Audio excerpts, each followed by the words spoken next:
Hello, ഇന്ന് breakfast വിത്ത് വിച്ചൂല് നമുക്കൊരു special guest ഉണ്ട്.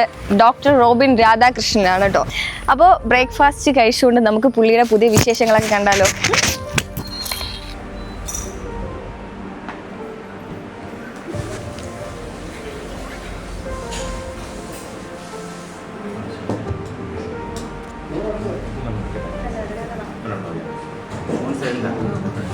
ഹായ് ചേട്ടാ, എന്തൊക്കെയുണ്ട് പുതിയ വിശേഷം? സോ ഗുഡ് മോർണിംഗ് വിസ്മയ. കുണ്ട്രയിലാണ്, നമ്മുടെ നാട്ടിലാണ്. സോ അപ്പം ഇന്ന് ഡേ 2 ആണ്. ഇന്നലെ ഫസ്റ്റ് ഡേ അടിപൊളിയായിരുന്നു. കാരണം ഫസ്റ്റ് തന്നെ 3:30 വന്നു, രാവിലെ വെളുപ്പിന് 3:30 വന്നു. ഞാൻ അതിന് മുന്നേ പറഞ്ഞ കണക്ക് എൻ്റെ അമ്മയുടെ സർജറി ആയിരുന്നു. അപ്പോൾ അമ്മയ്ക്ക് പ്രാണ ഹോസ്പിറ്റലിൽ അഡ്മിറ്റ് ആയിരുന്നു. അത് അഡ്മിറ്റ് ആക്കിയിട്ടാണ് ഞാനിവിടെ വന്നത്. ഇന്നലെ ഓപ്പറേഷൻ ഒരു ഓൾമോസ്റ്റ് 6 മണിക്കൂറുണ്ടായിരുന്നു. യൂട്രസ് റിമൂവൽ, പിന്നെ അതിൻ്റെ കൂട്ടത്തിൽ അപ്പൻഡിസൈറ്റിസ് ഉണ്ടായിരുന്നു, അതും ചെയ്തു. എല്ലാം കൂടി കുറച്ച് കോംപ്ലിക്കേറ്റഡ് ആയിരുന്നു. അപ്പം ഇൻഫെക്റ്റഡ് ആയിട്ട് കുറച്ച് പ്രശ്നം ഉണ്ടായിരുന്നു. അപ്പം അച്ഛനുണ്ടായിരുന്നു, നോക്കി എല്ലാം അനീതി ഉണ്ടായിരുന്നു, എല്ലാം ഹാൻഡിൽ ചെയ്തു. അപ്പം ഇതിന് പ്രയോറിറ്റി ഇമ്പോർട്ടൻസ് കൊടുത്ത്, കാരണം അമ്മയാണോ ഇതാണ് നമ്മുടെ എലക്ഷൻ ആണോ എന്ന് ചോദിച്ചു കഴിഞ്ഞാൽ രണ്ടും പ്രയോറിറ്റി ഉള്ള കൊണ്ട് തന്നെയാണ് എന്ത് ചെയ്താൽ വന്നത്. സോ അപ്പം ഫസ്റ്റ് ഡേ ടെൻഷൻ ഉണ്ടായിരുന്നു, കാരണം ഇടയ്ക്കിടയ്ക്ക് ഞാൻ വിളിച്ച് ചോദിക്കുന്നുണ്ടായിരുന്നു. അതിൻ്റെ കൂട്ടത്തിൽ ഇവിടെയുള്ള ക്ഷേത്രത്തിൽ ആദ്യം പോയി മാക്സിമം എല്ലാവരിലേക്കും ഇന്നലെ കവർ ചെയ്യാൻ പറ്റി. റോഡ് ഷോ ഭയങ്കര ഗംഭീരമായിട്ടുള്ള ഒരു സക്സസ് ആയിരുന്നു. ആക്ച്വലി സത്യം പറഞ്ഞാൽ ഇത്രയും ജനം വരുമെന്നും ഞാൻ പോകുന്ന സ്ഥലത്തെല്ലാം കാണാൻ വേണ്ടി അവിടെ ഇവിടെയൊക്കെ പെട്ടെന്ന് വിട്ടുന്ന് വന്ന് നമ്മളടുത്ത് കൈ കാണിക്കുക, ഇതൊക്കെ ചെയ്യുമ്പോഴത്തേക്ക് ഭയങ്കര സന്തോഷം തോന്നി. പിന്നെ ഞാൻ എക്സ്പെക്ട് ചെയ്യാത്തൊരു കാര്യം എന്ന് വെച്ച് കഴിഞ്ഞാൽ, ഞാൻ ഒരിക്കലും എക്സ്പെക്ട് ചെയ്യാത്തൊരു കാര്യം, ഞാനിപ്പോൾ BJP പാർട്ടിയിലായത് കാരണം ഇപ്പം എന്നെ ഒരുപാട് എൻ്റെ മുസ്ലിം ഫ്രണ്ട്സിനും മുസ്ലിം ഫാമിലിക്കൊക്കെ എന്നെ ഭയങ്കര ഇഷ്ടമാണ്. ഞാൻ വിചാരിച്ചു ഇനിയിപ്പോൾ അവരുടെ സപ്പോർട്ട് ഭയങ്കരമായിട്ട് കുറയുമെന്ന് വിചാരിച്ചു. പക്ഷേ ഇന്നലെ കണ്ടതിൽ പകുതി ജനങ്ങളും മുസ്ലിംസ് ആയിരുന്നു. എനിക്കത് ഭയങ്കര സന്തോഷം തോന്നി, കാരണം അത് ഒരിക്കലും എക്സ്പെക്ട് ചെയ്തില്ല. അവരത് പാർട്ടിയല്ല നോക്കിയത്, ഞാനെന്ന് പറഞ്ഞ വ്യക്തിനെയും കൂടെ എന്ത് ചെയ്തു, അവർ കൺസിഡർ ചെയ്തു. എനിക്കത് ഭയങ്കരമായിട്ട് ഫീൽ ചെയ്തു. ഞാൻ സീരിയസ്ലി പറയാം, കാരണം ഞാൻ റോഡിൽ പോകുന്ന ടൈമിൽ കാറിലാണെങ്കിൽ പോകുമ്പോഴെല്ലാം ഞാനത് ഭയങ്കരമായിട്ട് ഒബ്സർവ് ചെയ്യുന്നത്. ഞാൻ ഇവരെല്ലാം കാണുന്നതിനെക്കാട്ടും കൂടുതൽ ഞാനാണ് ഓരോരുത്തർ ഒബ്സർവ് ചെയ്യുന്നത്. ഞാൻ ചുമ്മാ കൈയാണിക്കല്ല ചെയ്യുന്നത്, ഓരോരുത്തരായിട്ട് ഐ കോൺടാക്ട് വെച്ച് ഞാൻ അവരുമായിട്ട് കമ്മ്യൂണിക്കേറ്റ് ചെയ്യുക ചെയ്ത. അതാണ് നമ്മുടെ ജസ്റ്റർ, നമ്മുടെ പെരുമാറ്റം, നമ്മുടെ സംസാരം, ഇതൊക്കെയാണ് ഒരു മനുഷ്യനിലേക്ക് നമ്മൾ വേണോ വേണ്ടേ എന്നുള്ള ഡിസിഷൻ എടുക്കുന്നത്. മനസ്സിലായി? അതാണ് ബേസിക്കലി, അതാണ് പാർട്ടിയിൽ വോട്ട് ചെയ്യുന്നത്. അത് ബേസിക് ആയിട്ടുണ്ട് മനസ്സിലായി. പാർട്ടിയിൽ സപ്പോർട്ടേഴ്സായിട്ട്, കാരണം ഇവിടെ ഓൾറെഡി കഴിഞ്ഞ നമ്മുടെ പഞ്ചായത്ത് ഇലക്ഷന് ഓൾറെഡി 30,000 33,000 വോട്ട് ഓൾറെഡി ഉണ്ട്. മനസ്സിലായില്ലേ? അപ്പോൾ അത് അത്രയും സപ്പോർട്ട് ഓൾറെഡി ഉണ്ട്. അത് ഇവിടെ ഉള്ള പ്രവർത്തകരും ഇവിടെ ഉള്ള BJPയിലെ എന്താ പറയുക ജനങ്ങളും എല്ലാവരും കൂടെ ഉള്ള ആ ഒരു ഗ്രൂപ്പായിട്ടുള്ള എഫേർട്ടാണിൻ്റെ ഫലമാണ് അത്. മനസ്സിലായില്ലേ? 33,000. ഇനി ഞാൻ അതിനെക്കാട്ടി മുകളിലോട്ട് കൊണ്ടുവരാമെന്നുള്ള നമ്മുടെ ഗ്രൂപ്പ് എഫേർട്ട്, അതിന് എൻ്റെയും കൂടെ ഒരു എഫേർട്ട് ഇല്ലാതെ അത് നടക്കത്തില്ല. സോ അപ്പം ഇത് കാണുന്ന കുണ്ട്രയിലുള്ള നമ്മുടെ എന്താ പറയുക എൻ്റെ ഫാമിലി, ഞാൻ എൻ്റെ ഫാമിലി എന്ന് പറഞ്ഞു. ഞാൻ ആക്ച്വലി ബിഗ് ബോസ് എന്നൊക്കെ ഇറങ്ങിയതിന് ശേഷം ഞാൻ ഒരിക്കലും ആർമിയിൽ നിന്നൊന്നും പറഞ്ഞിട്ടില്ല. ഡോക്ടർ റോബിൻ ഫാമിലി എന്നാണ് പറഞ്ഞിട്ടുള്ളത്. അതേപോലെ കുണ്ട്ര എന്ന് പറയുന്നത് എൻ്റെ ഫാമിലിയാണ്. കഷ്ടപ്പെട്ട് വന്നൊരു ഡോക്ടറാണ് ഞാൻ. കഷ്ടപ്പെട്ടാണ് പഠിച്ചത്. മനസ്സിലായില്ല? കഷ്ടപ്പെട്ട് ഞാൻ ഭയങ്കര ടാലൻ്റ് ആയിട്ടുള്ള ഭയങ്കര പഠിക്കുന്ന ഒരാളൊന്നുമല്ല. പക്ഷെ എന്നാലും ഡോക്ടർ ആവണം, ഒരുപാട് പേരെ സെർവ് ചെയ്യണം എന്നുള്ളൊരു ഇൻറ്റൻഷനിൽ തന്നെയാണ് ഡോക്ടറായത്. ഒരു 7-8 വർഷം GG ഹോസ്പിറ്റലിൽ വർക്ക് ചെയ്തു. ഒരുപാട് പേരെ സെർവ് ചെയ്യാൻ പറ്റിയിട്ടുണ്ട്. ഞാൻ നൈറ്റ് IP പേഷ്യൻ്റ് ഇൻചാർജ് ആയിരുന്നു. എന്നെ ഏൽപ്പിച്ചിട്ടാണ് ഗോപാലൻ സാറിൻ്റെ മോള് ഡോക്ടർ ഷീജ മാം എന്ത് ചെയ്തിരുന്ന പോയിരുന്ന. ഒരു കംപ്ലയിൻറ്റ് പോലും 7-8 വർഷത്തിൽ വന്നിട്ടില്ല, എനിക്ക് അഗൻസ്റ്റ് വന്നിട്ടില്ല. കാരണം എൻ്റെ ഡ്യൂട്ടി റെസ്പോൺസിബിളായിട്ട് ഞാൻ ചെയ്തിട്ടുള്ള ഒരാളാണ്. സോ അതുകൊണ്ട് എന്നെ ഒരുപാട് പേരൊക്കെ ഇപ്പോൾ അറിയാം. അപ്പോൾ എൻ്റെ സേവനം ഒരുപാട് പേരിലേക്ക് എത്തിക്കണമെന്ന് എനിക്ക് അതിയായ ആഗ്രഹമുണ്ട്. അതിനുവേണ്ടി ഞാൻ എന്ത് ചെയ്യുന്നു, കഷ്ടപ്പെട്ടു. ഇതുവരെ എത്തിയത് ആരുടെയും റെക്കമെൻഡേഷനോ ആരും പുഷ് ചെയ്തിട്ടൊന്നുമല്ല. ഞാൻ ഈ സ്റ്റെപ്പ് ഞാനായിട്ട് എടുത്ത് ഇത്ര എത്തിയതാണ്. അപ്പോൾ എനിക്കൊരു റെസ്പോൺസിബിലിറ്റി തന്നിരിക്കുകയാണ്, എനിക്കൊരു മണ്ഡലം തന്നിരിക്കുകയാണ്. ഇപ്പോൾ കുണ്ട്ര എന്ന് പറയുന്നത് എൻ്റെ മണ്ഡലം കൂടെയാണ്. ഞാൻ ജസ്റ്റ് ഇതിൽ പാസ് ചെയ്ത് മാത്രം പോയിട്ടുള്ള ഒരു വ്യക്തിയാണ്. പക്ഷേ ഇപ്പോൾ ഇത് എൻ്റെയും കൂടെ മണ്ഡലമാണ്. ഞാൻ ഇവിടെ ഇനി എന്താ പറയുക, ഒരു വീടൊക്കെ റെൻ്റ് എടുത്ത് ഇവിടെ റീലൊക്കേറ്റ് ചെയ്ത് ഇനി ഇവിടെയുള്ള കാര്യങ്ങളെല്ലാം ചെയ്യും. നമ്മൾ ചുമ്മാ വന്ന് നമ്മൾ എവിടെയെങ്കിലും ChatGPT ഗൂഗിളോ നോക്കുന്ന കണക്കല്ലല്ലോ. നമ്മളിവിടെ താമസിച്ച് നമ്മൾ ഒബ്വിയസ്ലി ഞാൻ പറഞ്ഞില്ല, എനിക്ക് കാണും ഇത് എനിക്ക് തന്ന സ്നേഹം അതേപോലെ. ഫാമിലി മൊത്തത്തിൽ ഇങ്ങോട്ട് മൂവ് ആവാനാണോ? അല്ല, ഫാമിലി വരാം, നമുക്ക് എവിടെ വേണമെങ്കിലും മാറി മാറി നിൽക്കാമല്ലോ, അതൊരു മാറ്ററേ അല്ല. പക്ഷെ എന്നിരുന്നാലും എനിക്കിവിടെ ഒരു റെൻറ്റഡ് ഒരു ഹൗസ് വേണമെന്നുള്ളൊരു, എൻ്റെ സ്വന്തമായിട്ട് ഇപ്പോൾ മേടിക്കാൻ പറ്റില്ല, എന്നാലും റെൻറ്റഡ് ഹൗസ് എന്തായാലും എടുക്കാനുള്ളൊരു പ്ലാനുണ്ട്. അപ്പം എന്നാലേ എനിക്ക് എല്ലാവരുമായിട്ട് ഇൻട്രാക്ട് ചെയ്യാൻ പറ്റൂ, സംസാരിക്കാൻ പറ്റൂ. പിന്നെ ഞാൻ എപ്പോഴും വാല്യുബിൾ ആയിട്ടുള്ളൊരു കാര്യമെന്ന് ചിന്തിക്കുന്ന ഒരു കാര്യം നമ്മുടെ സമയമാണ്. നമ്മുടെ സമയം മറ്റുള്ളവർക്ക് കൊടുക്കുക എന്നുള്ളതാണ് ഏറ്റവും വാല്യുബിൾ ആയിട്ടുള്ള സമയം. സോ ഞാൻ 24/7 അവൈലബിൾ ആവണം. ഇൻ കേസ് ഞാൻ ഇല്ലെങ്കിൽ കൂടി എനിക്ക് വേണ്ടി സംസാരിക്കണോ അല്ലെങ്കിൽ എനിക്ക് വേണ്ടി ആരുടെയെങ്കിലും പ്രശ്നങ്ങൾ കേൾക്കാനോ പറ്റുന്ന കുറച്ച് പേര് ഇവിടെ എപ്പോഴും ഉണ്ട്. അതെനിക്ക് കോൺഫിഡൻസ് ഉണ്ട്. കാരണം നമ്മൾ എവിടെയെങ്കിലും പോയി കഴിഞ്ഞാൽ സത്യം പറഞ്ഞാൽ ചിലപ്പോൾ പാർട്ടിയിൽ ഞാൻ വേറൊരു സ്ഥലത്ത് നിന്ന് വന്ന ഒരാളാണ്, മനസ്സിലായില്ലേ? ഇവിടെയുള്ള പ്രവർത്തകർ ചിലപ്പം നമ്മൾ അക്സെപ്റ്റ് ചെയ്യണമെന്നില്ല. പക്ഷേ എനിക്ക് ഏറ്റവും വലിയ കോൺഫിഡൻസ് എന്ന് പറയുന്നത് ഇവരൊക്കെ എൻ്റെ കൂടെ ഞാൻ ഒരു ദിവസമായിട്ട് പരിചയപ്പെട്ടെന്ന് എനിക്ക് അറിഞ്ഞുകൂടാ. ഞാൻ ഇവരൊക്കെ ഒരുപാട് മാസങ്ങളായിട്ട് അല്ലെങ്കിൽ വർഷങ്ങളായിട്ട് എനിക്ക് അറിയുന്ന രീതിയിലാണ് ഞാൻ എന്ത് ചെയ്യുന്നത്, സംസാരിക്കുന്നത്. എന്തുകൊണ്ടെങ്കിൽ ചേട്ടാ ചേട്ടാ എന്ന് പറഞ്ഞിട്ട് എന്ത് ചെയ്യും, അങ്ങനെ ആ ഒരു ബ്രദർലി കണക്ഷനാണ് എനിക്ക് തന്നിരിക്കുന്നത്. അപ്പം അത് ഞാൻ റെസ്പെക്റ്റ് ചെയ്യുന്നു. കാരണം എന്നെ ഇരു കൈയും നീട്ടിയാണ് സ്വീകരിച്ചിരിക്കുന്നത്. അപ്പോൾ അതിൽ ഞാൻ ഭയങ്കര ബ്ലെസ്ഡ് ആണ്, മനസ്സിലായില്ലേ? അതിൻ്റെ കൂട്ടത്തിൽ ഏറ്റവും കൂടുതൽ വേണമെന്ന് വെച്ചാൽ നമ്മുടെ നാട്ടിൻ്റെ ഡെവലപ്മെൻറ്റാണ്, മനസ്സിലായില്ലേ? കാരണം കുണ്ട്ര എന്ന് പറയുന്നത് ഒരു ഇൻഡസ്ട്രിയൽ ഹബ്ബായിരുന്നു, ഹിസ്റ്റോറിക്കൽ പ്ലേസാണ്, മനസ്സിലായില്ലേ? സോ അപ്പോൾ ഇവിടെ ഒരുപാട് രീതിയിലുള്ള ഇൻഡസ്ട്രിയൽ ഡെവലപ്മെൻറ്റ്സ് ഉണ്ടായിരുന്ന ഒരു നാട്, അല്ലെങ്കിൽ ഒരുപാട് എന്താ പറയുക, കശുവണ്ടി ഫാക്ടറിക്കൊക്കെ ഭയങ്കര ഫേമസ് ആയിട്ടുള്ള സ്ഥലം. ഇപ്പോൾ അതൊന്നും ഇല്ല. അതൊക്കെ പൂട്ടി ഒരുപാട് പേർക്ക് ജോലി പോയി, ആത്മഹത്യ ചെയ്തു, അങ്ങനെ കുറേ ഇഷ്യൂസൊക്കെ നടന്നിട്ടുണ്ട്, മനസ്സിലായില്ലേ? സോ അപ്പം മാക്സിമം ഇവിടെ ഡെവലപ്മെൻറ്റ് എല്ലാ രീതിയിലും, അത് ഇൻഡസ്ട്രിയൽ സെക്ടറിലാണെങ്കിലും ഹെൽത്ത് സെക്ടറിലാണെങ്കിലും പിന്നെ ഈ പറഞ്ഞ കണക്ക് എഡ്യൂക്കേഷൻ ആണെങ്കിലും ഇൻഫ്രാസ്ട്രക്ചർ ആണെങ്കിലും എല്ലാ രീതിയിലും ബെറ്റർ ഒരു ലൈഫ് ഇവിടെയുള്ള എല്ലാ ജനങ്ങൾക്കും കൊടുക്കുക എന്നുള്ള ഒരു മിഷനായിട്ടാണ് ഞാൻ വന്നിരിക്കുന്നത്. രണ്ടാമത്തെ കാര്യം എന്ന് വെച്ച് കഴിഞ്ഞാൽ സെൻട്രൽ ഗവൺമെൻറ്റാണ് നമ്മുടെ റൂളിംഗ് പാർട്ടി BJP, മനസ്സിലായില്ലേ? സോ അതുകൊണ്ട് എനിക്ക് രാജീവ് സാർ വഴി ഡയറക്റ്റ് ആക്സസ് കിട്ടും. എന്ത് കാര്യം ഉണ്ടെങ്കിലും ഇപ്പം BV രാജേഷ് കണ്ടില്ലേ, പുള്ളിക്കാരൻ മേയറായി. നമ്മളെ പുള്ളിക്കാരനെ പറ്റി പറഞ്ഞു. ഞാൻ ചോദിച്ചിട്ട് കോഴിക്കോട്ടത്തെ മേയർ ആരാ പറഞ്ഞോളൂ, അറിയോ? എറണാകുളത്തെ മേയർ ആരാ? ശരി, ട്രിവാൻഡ്രത്തെ മേയർ ആരാ അറിയാം? ഇതൊരു എക്സാമ്പിളാണ്. കാരണം ഇതേപോലെ നമുക്കൊരു ചാൻസ് കിട്ടിയാൽ മാത്രമേ എന്ത് ചെയ്യാൻ പറ്റൂ. ഇതേപോലെ നാളെ പറയണം റോബിൻ രാധാകൃഷ്ണൻ BJP, അത് പറയണമെങ്കിൽ നമുക്ക് ഓപ്പർച്യൂണിറ്റി കിട്ടണം, മനസ്സിലായില്ലേ? അല്ലാതെ ഞാൻ പറയട്ടെ, കോളേജ് ടൈമിലേക്ക് രാഷ്ട്രീയ പ്രവർത്തനത്തിലൊക്കെ ഉണ്ടായിരുന്നോ? ഒരിക്കലും ഇല്ല.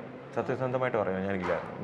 ഞാൻ എൻ്റേതായിട്ടുള്ള ലൈഫിൽ ഒറ്റയ്ക്ക് വന്ന ഒരാളാണ്. ഞാൻ അങ്ങനെ അധികം ആൾക്കാരുമായിട്ട് ഫ്രണ്ട്ഷിപ്പ് കൂടുന്ന ഒരാളല്ല. എൻ്റേതായിട്ടുള്ള രീതിയിൽ പോകുന്ന ഒരാളാണ്. കള്ളു കുടിക്കത്തില്ല, സിഗരറ്റ് വലിക്കത്തില്ല, ഒന്നും ഞാൻ ചെയ്തിട്ടില്ല 35 വയസ്സിൽ.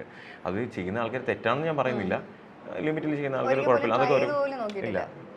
കാരണം എൻ്റെ ഒരു ഇതെന്ന് വെച്ചാൽ ട്രൈ ചെയ്ത് കഴിഞ്ഞാൽ ചിലപ്പോൾ എന്ത് ചെയ്യും, നമ്മൾ അഡിക്റ്റഡ് ആയി പോകും. എൻ്റെ ഈ ആഗ്രഹങ്ങളൊക്കെ ചിലപ്പോൾ അവിടെ ചിലപ്പോൾ പോകും. ഇപ്പോൾ എനിക്ക് എന്തെങ്കിലും സ്ട്രെസ്സോ ടെൻഷനോ വന്നു കഴിഞ്ഞാൽ ചിലപ്പം ഞാനിപ്പോൾ ഭയങ്കര ഫുഡാണ് കഴിക്കുന്നത്, മനസ്സിലായി? അങ്ങനെയൊന്നുമില്ല, എല്ലാ ഫുഡും കഴിക്കും. ഓക്കെ, അപ്പം എല്ലാ ഫുഡും എന്ന് വെച്ചാൽ ഇപ്പോൾ കഴിഞ്ഞൊരു 6 മാസമായിട്ട് ഞാൻ ബീഫ് കഴിക്കുന്നില്ല. ഓക്കെ, അത് ഞാനൊരു വിഷ്ണുമായ എന്ന് പറഞ്ഞൊരു ദൈവത്തിനടുത്ത് പോയപ്പോൾ അതിൻ്റെ വാഹനമാണ് ഇത്. അപ്പോൾ അത് കാരണം അത് കഴിക്കാൻ പാടില്ല എന്ന് പറഞ്ഞു. യാദൃശ്ചികമായിട്ട് സംഭവിച്ചതാണ്. ഇത് കാരണം ഞാൻ പെട്ടെന്ന് ഇത് തന്നെ സത്യസന്ധമായിട്ട് പറയാം. അതുകൊണ്ട് 6 മാസമായിട്ട് പെട്ടെന്ന് സ്റ്റോപ്പ് ചെയ്തു. പക്ഷെ അതിനുള്ള ഫലങ്ങൾ എനിക്ക് കിട്ടുന്നുണ്ട്. എൻ്റെ ലൈഫിൽ ഒരുപാട് ഉയർച്ചയും കാര്യങ്ങളും എല്ലാം എന്ത് ചെയ്യുന്നുണ്ട്. ഞാൻ ഒരു ഡൗൺഫോളിൽ നിന്നാണ് എന്ത് ചെയ്യുന്നത്. കാരണം ബിഗ് ബോസ് കഴിഞ്ഞു, പിന്നെ എല്ലാവരിലേക്ക് എവിടെയാണ് ഞാൻ എന്താണെന്നൊന്നും അറിയുന്നില്ല. അപ്പോൾ അതിൽ നിന്നാണ് ഞാനിപ്പോൾ എന്ത് ചെയ്യുന്നത്, തിരിച്ചിങ്ങനെ റീബിൽഡ് ചെയ്ത് ഞാൻ ഇപ്പോൾ അത്യാവശ്യം കുറച്ച് റെപ്യൂട്ടഡ് ആയിട്ടുള്ള കമ്പനീസിൻ്റെ ബ്രാൻഡ് അംബാസിഡറാണ്. ഞാൻ ബെൽമൗണ്ട് ഹെൽത്ത് കെയർ കമ്പനിയുടെ ബ്രാൻഡ് അംബാസിഡറാണ്. 360 IAS അക്കാഡമിയുടെ ബ്രാൻഡ് അംബാസിഡറാണ്. പ്രോമിസ് ബിൽഡേഴ്സിൻ്റെ ബ്രാൻഡ് അംബാസിഡറാണ്. ട്രേഡ് മാക്സ് അക്കാഡമിയുടെ ബ്രാൻഡിങ് പാർട്ണറാണ്. ട്രാൻസ്ഫേഴ്സ് മെഡിക്കൽ കോഡിംഗ് കമ്പനിയുടെ ബ്രാൻഡിങ് പാർട്ണറാണ്. എൻ്റെ ഫാദറിൻ്റെ തന്നെ സ്ഥാപനമായിട്ടുള്ള ഓർബിറ്റൽ ഗ്രൂപ്പിൻ്റെ വൈസ് ചെയർമാൻ CEO ആണ്. സോ ഇതെല്ലാം ഞാൻ എൻ്റെ ബ്രാൻഡ് ബിൽഡിംഗ് ആണ് ചെയ്തുകൊണ്ടിരുന്നത്, മനസ്സിലായില്ലേ? ഇപ്പോൾ സ്ഥാനാർത്ഥികളുടെ കാര്യം എടുത്ത് നോക്കുകയാണെന്നുണ്ടെങ്കിൽ ഡോക്ടേഴ്സ് എനിക്ക് തോന്നുന്നു BJPയിലാണ് 2 ഡോക്ടർ ഞാൻ കണ്ടത്. ഒന്ന് പ്രഥം സാറുണ്ട്, ഡോക്ടർ മെഡിറ്ററേനിയയുടെ MD. സോ അപ്പോൾ ഡോക്ടേഴ്സും ഇതേപോലെയുള്ള എഡ്യൂക്കേറ്റഡ് ആയിട്ടുള്ള ആൾക്കാരെല്ലാം പാർട്ടിയിലേക്ക് വരുമ്പം അവർക്ക് നമ്മളെല്ലാവരും പ്രോപ്പറായിട്ട് സിസ്റ്റമാറ്റിക് ആയിട്ട് ചില കാര്യങ്ങൾ ചെയ്യുന്നതാണ്. ഇപ്പോൾ ഞാൻ പറയാം, സോഷ്യൽ മീഡിയയിൽ മുന്നേ നമ്മൾ ലൗഡായിട്ട് നിന്നുകൊണ്ടല്ലേ നമുക്കിങ്ങനെ ഒരു ഓപ്പർച്യൂണിറ്റി കിട്ടുന്നത്. ആ സമയത്ത് ചിലപ്പോൾ കണ്ടന്റിന് വേണ്ടി നമ്മൾ എന്തെങ്കിലുമൊക്കെ കാര്യങ്ങൾ സംസാരിക്കുകയോ കാര്യങ്ങളൊക്കെ ചെയ്യും. ഞാൻ ആർക്കും ഒരു വലിയ ഉപദ്രവം ഉണ്ടാക്കുന്ന കാര്യങ്ങളും ചെയ്തു. എന്നെ അത്രയിട്ട് ഉപദ്രവിച്ചു കഴിഞ്ഞാൽ തിരിച്ച് റിയാക്ട് ചെയ്യും, അല്ലേ? നമ്മൾ എപ്പോഴും നമ്മൾ ഇപ്പോൾ സോഷ്യൽ മീഡിയ അറ്റാക്കും കാര്യങ്ങളൊക്കെ കിട്ടുന്ന അല്ലെങ്കിൽ അതെ. സോ അങ്ങനെ വരുമ്പോൾ നമ്മൾ റിയാക്ട് ചെയ്യും. പക്ഷേ പിന്നെ എനിക്ക് മനസ്സിലായി, നമ്മളത് പറഞ്ഞു കഴിഞ്ഞാൽ പിന്നെ അവർ വീണ്ടും അത് പ്രൊവോക്ക് ചെയ്യാനുള്ള ചാൻസ് കൂടുതലാണെന്ന് പറഞ്ഞാൽ എനിക്ക് തോന്നുന്നു. ഇപ്പം നമ്മുടെ പാർട്ടി ഇപ്പം BJP പാർട്ടി ഭയങ്കരമായിട്ട് വളർന്നു വന്നുകൊണ്ടിരിക്കുന്ന സാഹചര്യമാണ്, മനസ്സിലായില്ലേ? യൂഷ്വലി സെലിബ്രിറ്റീസ് ഒരിക്കലും വോളണ്ടിയറായിട്ട് ഞാൻ ഈ പാർട്ടിയുടെ ഒരു ഭാഗമാവണം എന്ന് ഒരിക്കലും പറയില്ല. പേടിയാണ്. പക്ഷെ ഇപ്പം ആൾക്കാർ വരുന്നുണ്ട്. ഞാനാണ് ആദ്യം പറഞ്ഞത്. എനിക്ക് സെലിബ്രിറ്റീസിൻ്റെ ഇതിൽ ഓർമ്മയുണ്ടെന്ന് വിവാദം നടന്നത് ജനുവരിയിൽ. ആദ്യം ഞാൻ രാജീവ് സാറിൻ്റെ ഒരു ഫോട്ടോ, അതറിഞ്ഞോ? രാജീവ് സാറിനോട് ഒരു ബ്രോ പറഞ്ഞല്ലോ ഓക്കെ ഇതൊക്കെ പഠിക്കണ്ടേ കുട്ടി.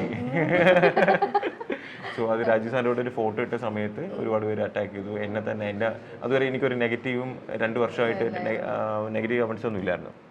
ഒരുപാട് പേര് എന്നെ ഇഷ്ടപ്പെടുന്ന 1,50,000 പേര് എന്നെ അൺഫോളോ ചെയ്തു. പക്ഷേ അതേപോലെ 47,000 സംതിങ് പേര് എന്നെ ഫോളോ ചെയ്തു. പക്ഷേ അവരുടെ അടുത്തും എനിക്ക് സ്നേഹം മാത്രമേ ഉള്ളൂ, മനസ്സിലായില്ല. അതിലിപ്പോൾ എന്ത് ചെയ്യാൻ പറ്റും, ഓരോരുത്തർക്കും വ്യക്തിപരമായിട്ടുള്ള അഭിപ്രായങ്ങളുണ്ട്, പാർട്ടി ഇഷ്ടങ്ങളുണ്ടാവും. അതേപോലെ എൻ്റെ ഇഷ്ടങ്ങൾ നിങ്ങൾ മ്യൂച്വൽ റെസ്പെക്ട്. ഞാൻ കഴിഞ്ഞ ദിവസം എൻ്റെ ഒരു സുഹൃത്തായിട്ടുള്ള മുസ്ലിം ലീഗിൻ്റെ ഒരു പ്രവർത്തകനുമായിട്ട് ഒരു വീഡിയോ കോൾ ചെയ്തു. പുള്ളിക്കാരൻ പറഞ്ഞത് മതസൗഹാർദ്ദമല്ല, മനുഷ്യ സൗഹാർദ്ദമാണ് നമുക്ക് വേണ്ടത്. അതൊരു വലിയ പോയിന്റാണ്, മനസ്സിലായില്ലേ. സോ മനുഷ്യത്വത്തിന് വാല്യൂ കൊടുക്കുക. ഞാനൊരു ഡോക്ടർ ആയതുകൊണ്ട് എൻ്റെ ഏറ്റവും വലിയ ബെനിഫിറ്റ് എന്ന് പറയുന്നത് എനിക്ക് മനുഷ്യൻ്റെ ഇമോഷൻസ്, വിഷമങ്ങൾ, എംപതി ഇതൊക്കെ എനിക്ക് തിരിച്ചറിയാൻ പറ്റും, മനസ്സിലായില്ലേ. സോ അതെനിക്ക് അറിയുമ്പോൾ ഞാൻ അങ്ങനെ ഒരാളാണ്. എനിക്കത് മനസ്സിലാക്കാൻ പറ്റുന്ന ഒരാളാണെന്നുണ്ടെങ്കിൽ ഒരു പ്രശ്നം എന്ന് പറയുമ്പോഴത്തേക്കും നമുക്ക് അവരെന്തിലൂടെയാണ് പോകുന്നതെന്നുള്ള അറിയാൻ പറ്റും. അപ്പോൾ എനിക്ക് അവർക്ക് ഒരു ആശ്വാസം കൊടുക്കാൻ പറ്റും, അല്ലെങ്കിൽ അവരുടെ പ്രശ്നങ്ങൾ പരിഹരിക്കാൻ എന്നെ കൊണ്ട് പറ്റിക്കഴിഞ്ഞാൽ അതാണ് എൻ്റെ ഏറ്റവും വലിയൊരു അച്ചീവ്മെൻ്റ് എന്ന് ഞാൻ വിചാരിക്കുന്നു. ആ ചെറിയ പ്രശ്നം തൊട്ട് വലിയ പ്രശ്നമാണെങ്കിലും എന്താണെങ്കിലും. അപ്പം എനിക്കിപ്പോൾ തന്നിരിക്കുന്ന മണ്ഡലം കുണ്ടറയാണ്. സോ അടുത്തൊരു 5 വർഷം കഴിയുമ്പം 140 മണ്ഡലങ്ങളിൽ മാതൃകയാക്കാൻ പറ്റുന്നൊരു മണ്ഡലം ഇതേപോലെ വി രാജേഷ് ട്രിവാൻഡ്രം കോർപ്പറേഷനാണെന്ന് പറയുന്ന പോലെ കുണ്ടറയുടെ MLA ഡോക്ടർ റോബിൻ രാധാകൃഷ്ണനാണ് എന്ന് പറയണമെന്ന് ആഗ്രഹമുണ്ട്. അതിന് ഇവിടെയുള്ള ജനങ്ങളെ എന്നെ സപ്പോർട്ട് ചെയ്ത് എനിക്ക് വേണ്ടി വോട്ട് ചെയ്യണമെന്നുണ്ടെങ്കിൽ ഉറപ്പായിട്ടും അതിനുള്ള എല്ലാ കാര്യങ്ങളും ഞാൻ ചെയ്യും. കാരണം ലൈഫിൽ പ്രൂവ് ചെയ്താണ് ഞാൻ ഇതുവരെ എത്തിയിട്ടുള്ളത്, മനസ്സിലായില്ലേ. ചിലപ്പോൾ ഞാനൊരു നോർമലൊരു മനുഷ്യനാണ്, പോസിറ്റീവ് നെഗറ്റീവ് ഉള്ളൊരു മനുഷ്യനാണ്. എല്ലാ കാര്യങ്ങളും ചിലപ്പോൾ ഞാൻ പറയുന്നത് ചിലപ്പം എനിക്ക് സാധിക്കണമെന്നില്ല, ചിലതൊക്കെ നമ്മൾ പറ്റിയിട്ടില്ല. പക്ഷെ എന്നിരുന്നാലും ഞാൻ ഇതുവരെ എത്തിയില്ലേ, അല്ലേ. അപ്പോൾ അതൊരു അച്ചീവ്മെന്റ്. ഒബ്വിയസ്ലി നമ്മളെല്ലാം ജയിക്കാൻ വേണ്ടിയല്ലേ ഇത് ചെയ്യുന്നത്, മനസ്സിലായി. പിന്നെ ഇന്നത്തെ റോഡ് ഷോ കണ്ടപ്പോൾ തന്നെ ഒരുപാട് പേര് നമ്മളെ സപ്പോർട്ട് ചെയ്യുന്നത് എനിക്ക് ഭയങ്കര പോസിറ്റീവായിട്ട് തോന്നി. കാരണം എനിക്ക് ഫീൽ ചെയ്തു, ഓരോരുത്തരിൽ നിന്ന് ഫീൽ ചെയ്തു. അത് ഒരുപാട് നന്ദി, അവരുടെ അടുത്ത് എല്ലായിടത്തും ഒരുപാട് നന്ദി. പിന്നെ നിങ്ങളുടെ വീട്ടിലെ ഒരു മകൻ അല്ലെങ്കിൽ ഒരു ബ്രദറിനെ പോലെ നിങ്ങൾ എന്നെ അക്സെപ്റ്റ് ചെയ്ത് നിങ്ങളുടെ കൂടെ ഞാൻ എന്തായാലും ഇവിടെ ഉണ്ടാവും. ഞങ്ങളിവിടെ ഏർലി മോർണിംഗ് എത്തിയത്. അപ്പം ചേട്ടൻ ഇപ്പോൾ ബ്രേക്ക്ഫാസ്റ്റ് കഴിക്കാൻ തന്നെ ഇത്രയും ലേറ്റ്, എത്രയും ഡെഡിക്കേറ്റഡ് ആയിട്ട് ചേട്ടൻ ഓരോ കാര്യങ്ങളൊക്കെ ചെയ്യുന്നത്. അപ്പം ഞാൻ യൂഷ്വലി അങ്ങനെ ഞാൻ പൊതുവെ കുറച്ച് മടിയൊക്കെ ഉള്ള കൂട്ടത്തില്ല. പക്ഷേ എന്തെങ്കിലും ഒരു കാര്യം ഫോക്കസ്ഡ് ആയി കഴിഞ്ഞാൽ പിന്നെ എനിക്ക് ഉറക്കോ കാര്യങ്ങളോ ഒന്നുമില്ല. ഞാൻ അതിൽ ഭയങ്കര ഫോക്കസ്ഡാണ്. ഗിരീഷ് ചേട്ടനാണ് എൻ്റെ കാര്യങ്ങളെല്ലാം ഇവിടെ നോക്കുന്നത്. 7 മണി എന്ന് പറഞ്ഞാൽ ഞാൻ 5:30 എണീറ്റ് 6:30 റെഡി ആയിട്ട് അങ്ങോട്ട് വിളിക്കും, ചേട്ടാ ഞാൻ റെഡിയാണെന്ന്. ഞാൻ ഇന്ന് വിളിച്ചില്ലേ, ഞാൻ അങ്ങോട്ട് വിളിച്ചില്ല. കാരണം അത് നമുക്കൊരു കാര്യം ആ ഒരു നേടണം ചെയ്യണം എന്നുള്ളൊരു വെറി വരുമ്പോൾ നമുക്ക് ഉറക്കം കാണത്തില്ല, മനസ്സിലായില്ല. നമ്മളത് ചെയ്ത് ഫുഡ് കഴിക്കണം. ഒബ്വിയസ്ലി എനിക്ക് എനർജി വേണം. അപ്പം ഡയറ്റ് ഒക്കെ നോക്കുന്ന ആളാണോ ചേട്ടൻ? ഞാൻ ആക്ച്വലി വെയ് മെഷീനും കൂടെ കൊണ്ടാണ് വന്നത്. എന്തിനാന്ന് വെച്ചാൽ ഞാൻ ഇവിടെ വരുമ്പോൾ എനിക്ക് 102 കിലോ ഉണ്ടായിരുന്നു. സ്ട്രെസ്സിന് വെയിറ്റ് കൂടി 20 ദിവസം കൊണ്ട് 10 കിലോയാണ് എൻ്റെ ടാർഗറ്റ് കുറയ്ക്കാന്നുള്ളത്. അതും കൂടെ ഞാൻ എന്ത് ചെയ്യുന്നുണ്ട്, അതിൻ്റെ കൂട്ടത്തിൽ ചെയ്യുന്നുള്ളൂ. ഹെൽത്ത് നോക്കുന്നു, ഫുഡ് കഴിക്കുന്നുണ്ട്, കൺട്രോൾഡ് ആയിട്ട്. നമുക്ക് കിട്ടുന്ന ഒരു സമയത്ത് അല്ല, എനിക്ക് ആക്ച്വലി ഞാനിപ്പോൾ റീസെൻ്റ്ലി എനിക്കൊരു വയറുവേദന വന്നിട്ടുണ്ടായിരുന്നു. അപ്പോൾ അതിൽ നോക്കിയപ്പോൾ അംബ്ലിക്കൽ ഹെർണിയ ഉണ്ട്. അപ്പോൾ ആ വേദന ഉണ്ട്, അതും കൂടെ വെച്ചിട്ടാണ് എന്ത് ചെയ്യുന്നത്. അപ്പോൾ ഹെവി ആയിട്ടുള്ള എക്സസൈസോ കാര്യങ്ങളൊന്നും ചെയ്യാൻ പാടില്ല. അല്ല, അത് ഗ്രാജുവലി ചെയ്യും. പ്രയോറിറ്റി ഇപ്പം അത് ഞാൻ ആക്ച്വലി ഈ സ്കാനും കാര്യങ്ങളൊക്കെ ചെയ്ത് നോക്കിയപ്പോൾ വലിയ പ്രശ്നമില്ല. ബട്ട് ഫ്യൂച്ചറിൽ പ്രശ്നം വരാം. അത് നമുക്ക് ഡോക്ടറല്ലേ, എനിക്കറിയാതെ ഹാൻഡിൽ ചെയ്യാനായിട്ട്. ഇപ്പം തന്നെ എനിക്കിപ്പോൾ ഫുഡ് തന്നിരിക്കുന്നത് നമ്മുടെ സജീവൻ ചേട്ടനാണ്. താങ്ക് യു സജീവൻ ചേട്ടാ, ഫുഡ് തന്നില്ല, നന്ദി. ഓക്കെ, അപ്പം ഇതേപോലെ ഒരുപാട് പേരുടെ സ്നേഹമുണ്ട്. നമ്മുടെ വീട്ടിലൊരു അംഗം പോലെ നമ്മൾ വിളിച്ചു വരുത്തി. എനിക്കിതൊക്കെ പുതിയ എക്സ്പീരിയൻസ് ആയിരുന്നു. ഞാനങ്ങനെ സത്യം പറഞ്ഞ സ്വിഗ്ഗി സൊമാറ്റോയിലൊക്കെ ഓർഡർ ചെയ്ത് കഴിക്കാൻ, വീട്ടിലുള്ള ഫുഡ് കഴിക്കുന്ന അങ്ങനെ ഒരാളാണ്. ഞാൻ അങ്ങനെ ഒരുപാട് അങ്ങനെ എക്സ്പ്ലോർ ചെയ്ത് പോകുന്ന ഒരാളല്ല. പക്ഷേ ഇതൊക്കെ എക്സ്പീരിയൻസ് ചെയ്യണം. എക്സ്പീരിയൻസ് ചെയ്യുമ്പോഴാണ് ഇതിൻ്റെയൊക്കെ വാല്യൂ എന്താണെന്നുള്ളത് എന്ത് ചെയ്യുന്നത് മനസ്സിലാക്കുന്നത്. അപ്പം കറക്റ്റായിട്ട് അവർ ഓർമ്മിപ്പിക്കും എത്ര മണിക്ക് കഴിക്കണം എന്താണെന്നുള്ള കറക്റ്റ് ടൈമിങ്ങിന് എന്ത് ചെയ്യും, ഫുഡും കാര്യങ്ങളെല്ലാം തരും. ഒന്ന് അങ്ങോട്ടും ഇങ്ങോട്ട് പോയാലും കുഴപ്പമില്ല. നമ്മുടെ നാടിൻ്റെ ഡെവലപ്മെൻറ്റിന് വേണ്ടി കുറച്ചൊക്കെ ഒന്ന് വിശന്നിരുന്നാലും വലിയ പ്രശ്നമൊന്നുമില്ല, മനസ്സിലായില്ല. എനിക്കല്ലാതെ ഈ പറഞ്ഞിടയ്ക്ക് കരിക്കും വെള്ളം വേണം, ആപ്പിൾ വേണമെന്ന് ഞാൻ ഒരിക്കലും പറയത്തില്ല. ഞാൻ പറഞ്ഞ 10 ദിവസം പച്ചവെള്ളം തന്നാലും ഞാൻ എന്ത് ചെയ്യും, സർവൈവ് ചെയ്യുന്നതാണ് പറഞ്ഞത്, അല്ലേ. എന്നാലും ഒരു ഫേവറേറ്റ് ഫുഡ് എന്ന രീതിക്ക് ഏതായിരിക്കും സെലക്ട് ചെയ്യാം?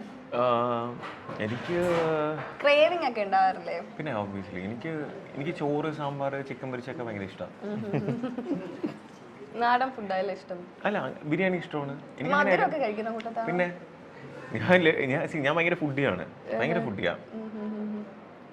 എല്ലാ കൈൻഡ് ഓഫ്. എന്താ ഇത് വിസ്മയ്ക്ക് എന്താണ് ഇഷ്ടമുള്ള ഫുഡ്? എന്റെയോ? എനിക്ക് കേക്കും അങ്ങനെ സ്വീറ്റ് ആയിട്ടുള്ള സാധനങ്ങളായിരിക്കും കൂടുതൽ ഇഷ്ടം. സ്വീറ്റ് അല്ലേ? ഓക്കെ. എവിടെ സ്ഥലം? എവിടെ? ട്രിവാൻഡ്രത്ത്. എവിടെ?